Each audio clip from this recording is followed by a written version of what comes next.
मैं डॉक्टर भामा अग्रवाल आपके अपने यूट्यूब चैनल पर आपका स्वागत करती हूँ, अभिनंदन करती हूँ। आइए प्यारे बच्चों, आज हम साठोत्री एवं समकालीन हिंदी कविता के सशक्त हस्ताक्षर श्री रघुवीर सहाय जी द्वारा रचित कविता काला नंगा बच्चा पैदल का अध्ययन शुरू करते हैं। यह कविता कवि ने भिखारियों की बढ़ती हुई संख्या और देश में बढ़ती भिक्षावृत्ति पर प्रश्न चिन्ह लगाते हुए लिखी है।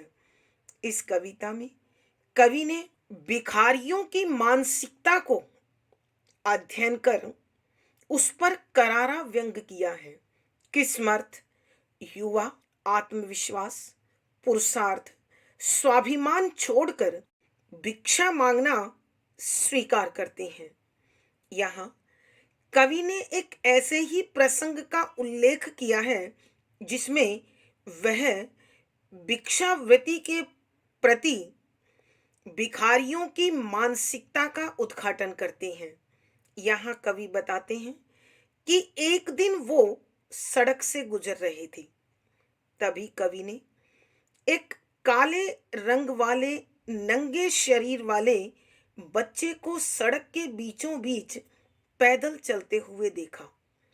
दूसरी तरफ तेजी से उसकी ओर बढ़ रही मोटर गाड़ी की चपेट में आने से उसे बचा लेता है। कवि को लगता है कि उसने इस बच्चे को बचाकर मानवता से भरे हृदय का परिचय दिया है। उसने एक बालक को मौत की गोद में जाने से बचा लिया है। तभी कवि पास बैठे उस भिखारी बालक के पिता से मुलाकात करते हैं। वह भी भिक्षावृत्ति से जुड़ा हुआ है और भीख मांगकर अपना जीवन जी रहा है। भिखारी ने कवि को बताया कि यह बच्चा उसका ही है। उस बच्चे की मां मर गई है और उसके दोनों भाई न जाने कहां खो गए हैं। कवि ने जब पाया कि इस भिखारी का पूरा परिवार भिक्षावृत्ति से जुड़ा हुआ है, अतः वह उसकी बात सुनकर वहां से चला गया। किंतु अब उसे एक बात कचोट रही थी कि शायद उसने एक भिखारी को बचाकर भिक्षावृत्ति को बढ़ावा दिया है। कवि स्वयं पर पछता रहे हैं और खुद से पूछ रहे हैं कि उनकी वो सहयोग की इच्छा, वह सहायता की भावना अचानक कहाँ खो गई और क्यों खो गई। कवि स्वयं से प्रश्न करते हैं कि आज समाज में और राष्ट्र में भिक्षावृत्ति और गरीबी की समस्या इतनी अधिक बढ़ चुकी है कि इसका समाधान खोजना अत्यंत मुश्किल कार्य बन गया है। अर्थात कवि के कहने का भाव यह है कि आज समाज में भिखारियों की बढ़ती जनसंख्या और दरिद्रता सुरसा के मुंह की भांति राष्ट्र को निगलने के लिए तैयार है, अर्थात उसका सम्मान ताक पर रखे हुए हैं। तो आइए कवि द्वारा रचित इस कविता की पंक्तियों को व्याख्या कर अब हम कवि के भावों को समझने की कोशिश करें। पद संख्या 1। काला नंगा बच्चा पैदल बीच सड़क पर जाता था और सामने से कोई मोटर दौड़ाए लाता था। तभी झपटकर मैंने बच्चे को रास्ते से खींच लिया। मेरे मन ने कहा कि यह तो तुमने बिल्कुल ठीक किया। प्रसंग। प्रस्तुत पद हमारी हिंदी की पाठ्य पुस्तक समकालीन हिंदी कविता में संकलित साठोत्री व समकालीन हिंदी कविता के सशक्त हस्ताक्षर श्री रघुवीर सहाय जी द्वारा रचित काला नंगा बच्चा पैदल नामक कविता से लिया गया है। संदर्भ: यहाँ कविवर राष्ट्र में बढ़ती हुई जनसंख्या, भिक्षावृत्ति और दरिद्रता से अत्यंत दुखी है। वह समाज के सामने एक प्रश्न खड़ा करते हुए पूछते हैं कि किस प्रकार राष्ट्र अपने सम्मान की रक्षा इन स्थितियों में कर सकता है। वह जब एक सड़क से गुजर रहे थे तो मोटर से दुर्घटना होते हुए एक भिखारी के बच्चे को वो बचाते हैं और अपने मानवतावादी दृष्टिकोण को संतुष्ट करते हैं। यहाँ कविवर उसी प्रसंग का उल्लेख करते हुए लिखते हैं कि व्याख्या: शब्दों के अर्थ आवश्यकता के अनुसार। काला नंगा बच्चा पैदल बीच सड़क पर जाता था। काला काले शरीर वाला, काले रंग वाला, नंगा बच्चा बच्चा, नंगा अर्थात जिसने कपड़े नहीं पहन रखे थे, बच्चा बालक, छोटा बालक, पैदल पांव से चलकर बीचों बीच सड़क पर जा रहा था। यहाँ कविवर रघुवीर सहाय जी सड़क पर गुजरते हुए एक असहाय लाचार बालक की मोटर से दुर्घटना होने से बचाने पर जो उन्होंने महसूस किया उसका वर्णन करते हुए लिखते हैं कि मैंने एक काले रंग वाला, नंगे शरीर वाला, पैदल सड़क के बीचों बीच चलते हुए बालक को देखा।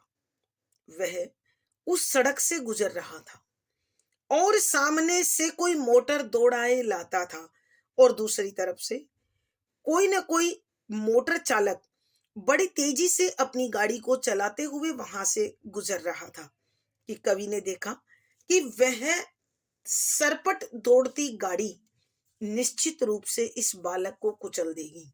अतः उस बालक को बचाने के लिए तभी झपटकर मैंने बच्चे को रास्ते से खींच लिया कि उसी क्षण उस गाड़ी से टकराने वाले उस बच्चे को बचाने के लिए मैं उस पर झपटा और उस बच्चे को सड़क से खींचकर एक किनारे पर ले आया। मेरे मन ने कहा कि यह तो तुमने बिल्कुल ठीक किया और मेरा मन मुझको ही शाबाशी देते हुए कहने लगा कि इस बच्चे को तुमने बचाकर अपने मानवतावादी दृष्टिकोण का परिचय दिया है, अपने मानव होने के दायित्व को निभाया है। अर्थात कविवर बताते हैं कि जब मैंने सड़क से उस बच्चे को बचाया तो मेरा मन संतोष से, आनंद से, खुशी से भर गया। आइए बच्चों, हम एक बार फिर इस पद की व्याख्या करते हैं। यहाँ कविवर रघुवीर सहाय जी एक दिन जब सड़क से गुजर रहे थे तो उसी सड़क पर एक नंगे काले रंग वाले पैदल चलते हुए बच्चे को उन्होंने दुर्घटना होने से बचा लिया। उसी प्रसंग का उल्लेख करते हुए कविवर बताते हैं कि काला नंगा बच्चा पैदल बीच सड़क पर जाता था कि जब मैं उस सड़क से गुजर रहा था तो मैंने देखा कि एक काले रंग वाला, नंगे शरीर वाला, पैदल चलता हुआ बच्चा सड़क के बीचों बीच से जा रहा था और सामने से कोई मोटर दौड़ाए लाता था कि दूसरी तरफ से कोई मोटर चालक अपनी गाड़ी को तेजी से भगाता हुआ ला रहा था। मैंने देखा कि यदि उस बच्चे को नहीं बचाया गया तो यह मोटर गाड़ी अवश्य उस बच्चे को कुचल देगी। तो मेरी मानवता ने, मेरी इंसानियत ने मुझे झकझोर कर जगाया। तभी झपटकर मैंने बच्चे को रास्ते से खींच लिया कि और मैं उस बच्चे पर झपटा और उसे बीच सड़क से खींचकर सड़क के एक किनारे पर ले आया। अर्थात मैंने उस बच्चे को मोटर से टकराने से बचा लिया और उसके जीवन की रक्षा की। मेरे मन ने कहा कि यह तो तुमने बिल्कुल ठीक किया कि मेरा मन आत्म संतोष से भरकर, संतुष्टि से भरकर प्रसन्नता से भरकर मुझे शाबाशी देते हुए कहने लगा कि तुमने यह बिल्कुल उचित कार्य किया है, ठीक किया है। क्योंकि एक मानव होने के नाते, एक इंसान होने के नाते तुम्हारा दूसरे इंसान की रक्षा का दायित्व बनता है, जो तुमने निभाया है। अर्थात कविवर बताना चाहते हैं कि उन्होंने सड़क से गुजरते उस बच्चे की जीवन रक्षा कर अपने इंसान होने के धर्म का पालन किया।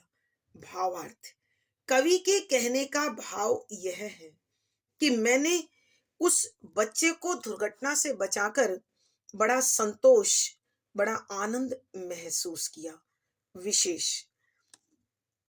यहाँ कवि ने बढ़ती जनसंख्या तथा दरिद्रता का सजीव चित्र प्रस्तुत किया है।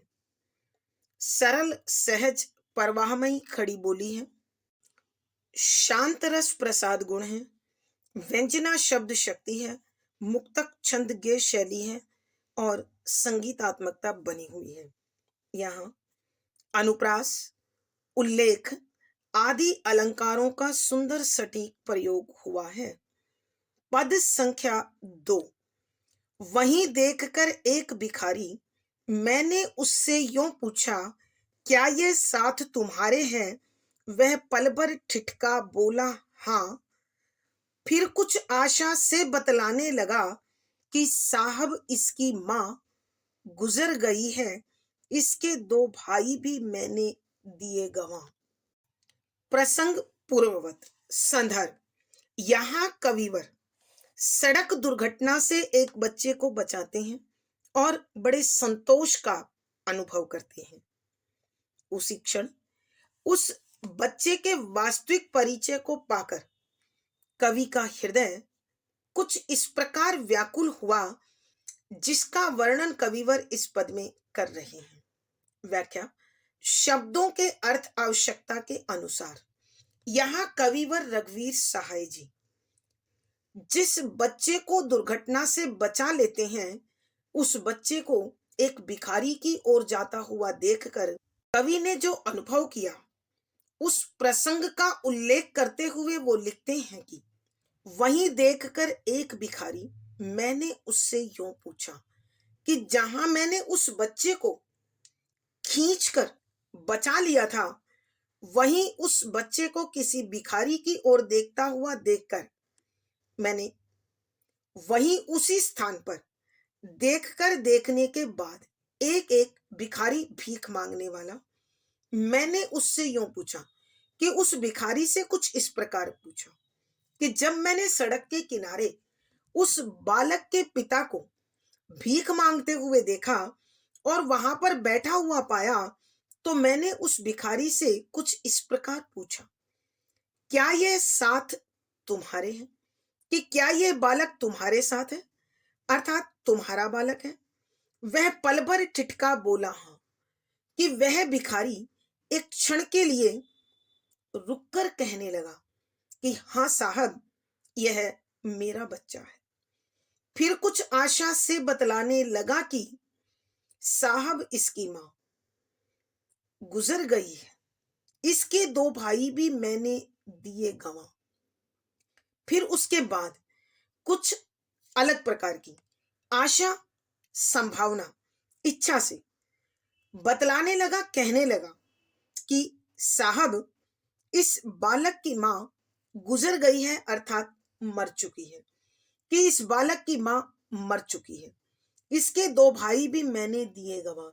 कि इसके 2 और भाई थे, जो मैंने यहां इसी प्रकार भीख मांगते हुए सड़क पर घूमते हुए खो दिए हैं, अर्थात ना जाने वो दोनों बच्चे कहाँ चले गए हैं। आइए बच्चों, हम एक बार फिर इस पद की व्याख्या करते हैं। यहाँ कविवर रघुवीर सहाय जी उस प्रसंग का उल्लेख कर रहे हैं, जिसमें वो एक बच्चे को मोटर से टकराकर दुर्घटनाग्रस्त होने से बचा लेते हैं और उस बच्चे को जब एक भिखारी की ओर देखते हुए देखते हैं, तो वहां बैठे उस भिखारी से पूछते हैं कि वहीं देखकर एक भिखारी, मैंने उससे यूं पूछा कि उसी स्थान पर एक भिखारी को बैठा हुआ देखकर मैंने उस भिखारी से कुछ इस प्रकार पूछा, क्या ये साथ तुम्हारे हैं? क्या ये बालक तुम्हारे साथ है? अर्थात क्या ये तुम्हारा बालक है? वह पल भर ठिठका बोला हाँ।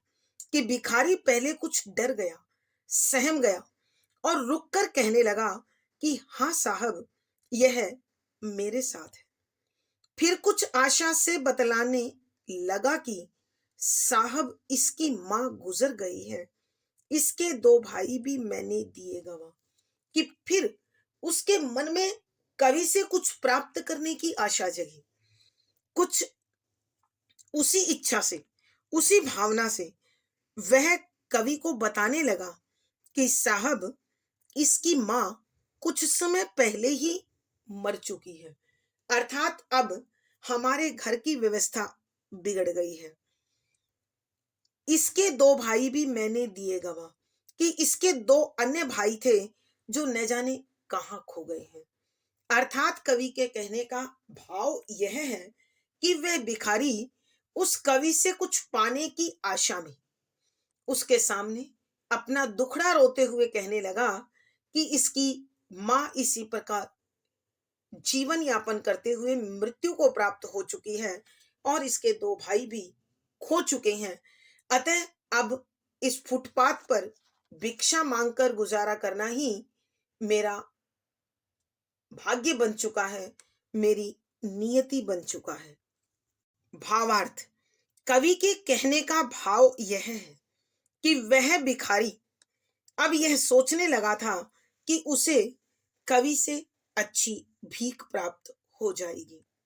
विशेष यहाँ कवि ने देश में बढ़ती हुई भिक्षावृत्ति, गरीबी और जनसंख्या पर करारा व्यंग किया है तथा राष्ट्र पर लगे इस भिक्षावृत्ति के कलंक का वर्णन बड़ी सजीवता से किया है।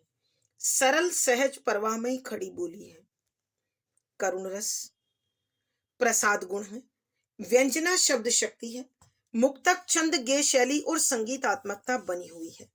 यहाँ कवि ने अनुप्रास, प्रश्न, उल्लेख आदि अलंकारों का सुंदर सटीक प्रयोग किया है। पद संख्या 3, मैं अपने से पूछ रहा हूं, मैं यह सुनकर क्यों भागा, क्यों एकदम सो गया वह की जो था मुझ में एकदम जागा।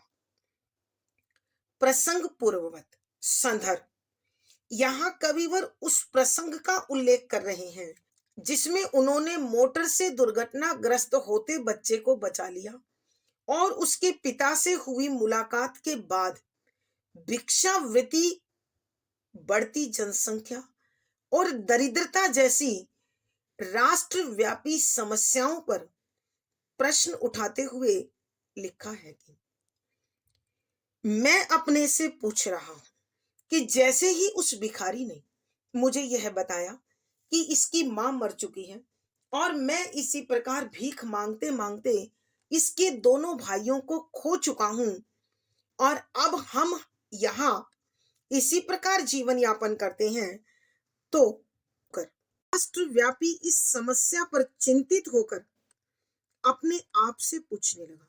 मैं अपने से पूछ रहा हूं कि मैं खुद से ही पूछ रहा हूं, मैं ये सुनकर क्यों भागा।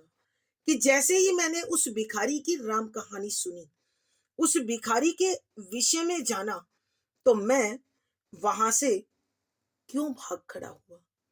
अर्थात कवि उसे भीख देकर भिक्षावृत्ति को बढ़ावा नहीं देना चाहते थे, इसलिए वो वहां से चले गए। क्यों एकदम सो गया वह, कि ऐसा क्या कारण था कि जो मानवतावादी भाव, जो इंसानियत का भाव मुझ में उस बालक को मोटर से टकराते हुए देखकर उसे बचाने के लिए जागा था, वह भाव एकाएक न जाने किस प्रकार सो गया। अर्थात कवि के कहने का भाव यह है कि जो मानवता का भाव मेरे हृदय में जगा, उस बच्चे के जीवन की रक्षा करने के बाद जो आत्म संतोष की अनुभूति मुझे हुई वह इस भिखारी की जीवन गाथा सुनकर न जाने कहाँ खो गई।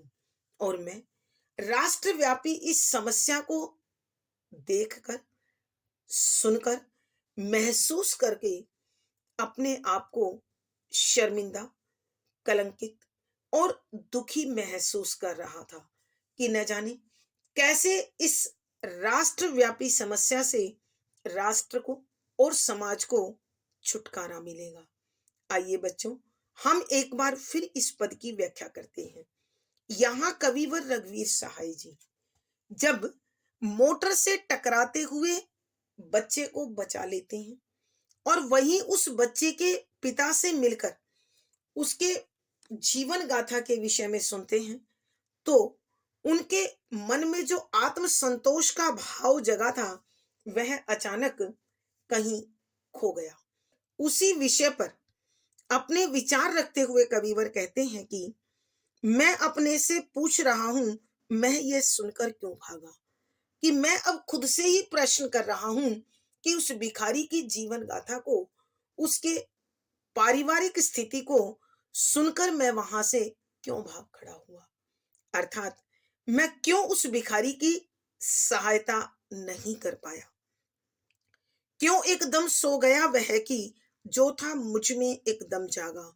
कि कवि अब खुद पर ही प्रश्न कर रहे हैं कि उस बालक को मोटर से टकराता हुआ देखकर बचाने के लिए जो मानवतावादी भाव, जो जीव मात्र के प्रति प्रेम, जो इंसानियत का धर्म मुझ में अचानक जगा था वह इस भिखारी की राम कहानी को सुनकर न जाने क्यों अचानक सो गया।